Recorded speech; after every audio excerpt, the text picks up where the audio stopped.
Hi there, it's Harry here from the Western Music Cartel, formerly known from DJ TV Live. You may have seen it, you may have not. If so, definitely www.djtvlive.com. There's loads of guys on there. You can check out some really cool DJs doing different sets, but that's not what this is about. This is about information. I'm out to pass on some information, maybe give people some spurring thoughts, things that make you think, a little bit harder about what you do. Whether it be events, whether it be birthdays, weddings, whether it be bars, whether it be clubs, that sort of thing. And it's more about the information side of it. There's plenty of guys out there that do the tech stuff really well, from lights to sound, but really from my point of view, I quite like delving through the information, giving you guys forwards. I'll probably do some tech stuff, some lighting and some sound stuff as and when, but at the moment being, I think the information is the more important thing that people need to take on, and that's what I think they're looking at. I've done some working out here, so bear with me. I'm going to go through some mobile stuff. You can probably see that there. The general idea was, I was looking at how much time I spend per gig, and somebody was talking to me a while ago about how I can justify be it or not prices and things like that, and how much I'm charging for this and how much I'm charging for that and that sort of thing. I don't want to get into the pricing thing, not at all, not for me, not interested. Everybody has their own reasons to work, whether it be a hobby, whether it be feeding a family, whether it be they enjoy what they do, doing it for charity, whatever. Pricing side of it is not really an issue for me. Everything I do is above board, and I'm doing it to support my family, so that's it. Plus the advantage for me, it's a hobby that I really enjoy, and at the same time I get to do it and make a business out of it, so it works for me. What I'm looking at in this particular video here is really going through the mobile side of it, in terms of the mobile entertainment, from just based on a 4-hour gig that I got through the week before last. It was initially an 8 till 12 disco. That's not the age range, that's the actual hours, from 8 in the evening till 12, so 4-hour disco. It just gives you a rough breakdown of how much time I spent for it, and I don't mean just in terms of how much time I left beforehand. It just gives you an idea of my breakdown as to how much time I spend per gig. This was a booking that I had 4 months ago, and the time has been spent over the meantimes. Classic example here. This may or may not shock you. You may turn around and totally disagree. Doesn't matter. Any negative or positive feedback or comments that are going to be beneficial or derogatory, put them in the bottom. Try to be sensible about it. But this is all out to increase and benefit the industry itself. So if you're watching this, then maybe you're looking for something to help you, or you're looking for a bit of advice, or just some reassurance that you're doing the right thing. What I did was I worked out in minutes rather than hours. I'll give you the hourly figure as well, but minutes, exactly how much time I'm spending on this, which equated to, on this particular gig, it took up 12 hours and 15 minutes of my life. Well worth it, really good gig, really enjoyed it, but that's not the point. It took up 735 minutes, 735 minutes, or 12 hours and 15 minutes, whichever way you want to look at it. That was from everything. I'll just run through what it incorporates. I've got the list here, which basically goes through everything anyway. It will show you exactly what I've done, starting from advertising, promotion, phone calls, meetings, quotings. When I say quotings, I mean things like working out quotes, re-evaluating on some occasions with different things that people want, booking forms, phone call confirmations, checking of kit, loading of kit, driving to the venue, setups, sound check and lighting checks. Not everybody does those. Me personally, I do try and do them all the time.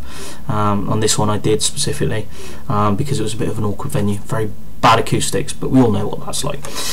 Meeting the hosts, then right down to simply just DJing, playing music, closing off the night, things like that, packing away, the transport home, driving home, that sort of thing, unpacking the equipment, checking everything for the next hire, so that's something that I do after each gig, right down to sending emails in responses after the gig to the people that have booked you. whether it be to thank them, whether it be to check on another booking that they may have, whether it be something else like that, and then finally just completing the accounts with regards to your paperwork, whether it be for tax, whether it be for any other bookings, anything like that. So really it's just covering all those aspects of that I've gone through on this occasion to close those times. And the amount of time that has been spent on all of those I worked out to be 735 minutes, or 12 hours and 15 minutes. So in that respect, from that point of view, if people turn around and say, you know, it's just a part-time job, bit of whatever, if you're doing this full-time, there's a justification. If I'm out 4, 5 nights, 6 or even 7 nights a week, let's be fair, December would tend to be out most of the time anyway, but if you think that amount of time per gig, yes, it's not all spent in 1 week, it's not all spent in 1 day, the bulk of it I would say would be, but you're allocating per gig 12 hours and 15 minutes of your life, which shows your value and support to that actual event, which I think is a valuable asset in itself anyway, and should be an instant hit with regards to anybody. You don't have to show them the figures like this, but it just gives you an idea. I did break down into percentages exactly what I do in terms of individual bits and pieces. So got the old this out and sat down and worked it out. A classic example, obviously we're well aware, 4 hours for the night, 240 minutes, you're looking at 32.65%. So 32.5% of my actual time to this gig was actually doing it, doing the 4 hours between the 8 and the 12. You then got a classic example, next highest, we're looking at logistics, obviously the travel. I incorporated things like 45 minutes there, 45 minutes back. It could have been more, could have been less, but obviously you've got things like if it's transport, parking, you could have had things gone wrong, but that particular gig, it was 45 minutes there, 45 minutes back, including things like loading the van, unloading the van. You're talking about 18.5% of the time that you allocate to this gig shows up as being for that. What else did we have? I worked out 16.5% of my time was to marketing and promotion, so basically just continuously promoting what I do with regards to my services, making sure that everything's up to date, making sure right down to the simple little thing of making sure I've got business cards in my back pocket or in my jacket pocket for the minute that one person, whether it be on the way to the gig or at the gig, can turn around and say, do you have any cards or anything, you know, anything like that, boom, straight away, instantly. Marketing, promotion, all down to the little things. So that's 16% of that time is marketing and promotion for that gig, to make sure everything that I've got professionally shows it off. Another example we got here, I spend 14% of the time setting up, putting away the kit, and also checking the kit, making sure that it's all still worthy, able to go out, able to come back, nothing's been damaged, that sort of thing, or if something has been damaged, working out why. Right down to the final class example, I spend 0.68%, not even 1% of my time is spent on sound and lighting check, making sure that it sounds okay, making sure that your microphone can be heard, that sort of simple little thing. The breakdowns, I'll put these available in the comment box so that you can have a look based on, but I have 735 minutes, little things like, for example, client meetings.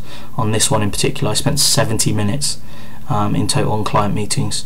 Admittedly it was one client meeting, followed up by emails, which of course in this occasion on the admin side of it, which is what I would class emails as, equates to 60 minutes I spent doing emailing or taking telephone calls regarding the event, dealing with them. That equated to 8.16%. So just over 8% of the actual time that allocated to the gig.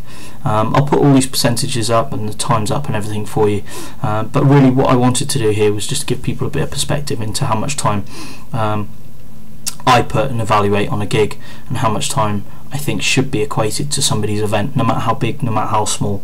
It doesn't have to be the exact same time each time, but you know, from that point of view, it shows the value that I'm putting on my service, and I think from that point of view your customers will see that you're evaluating their event as being specifically special to you, and I think that's something that will boost and benefit your business anyway. I'll follow this up. There's another video coming on directly after this one with regards to the club and bar work that I do as well, just to give you a breakdown on those. It's obviously considerably less time, but at the same point I think it's just as important, because the industry is still a professional industry, so therefore it should be taken professionally serious as that. So that'll be following this one directly. Alright, cheers, thanks for tuning in. I hope you enjoyed this. Feel free to share the video if you want. Also feel free to put comments in down the bottom if you want to. But yeah, thank you for watching, and I'll speak to you soon. Cheers, bye.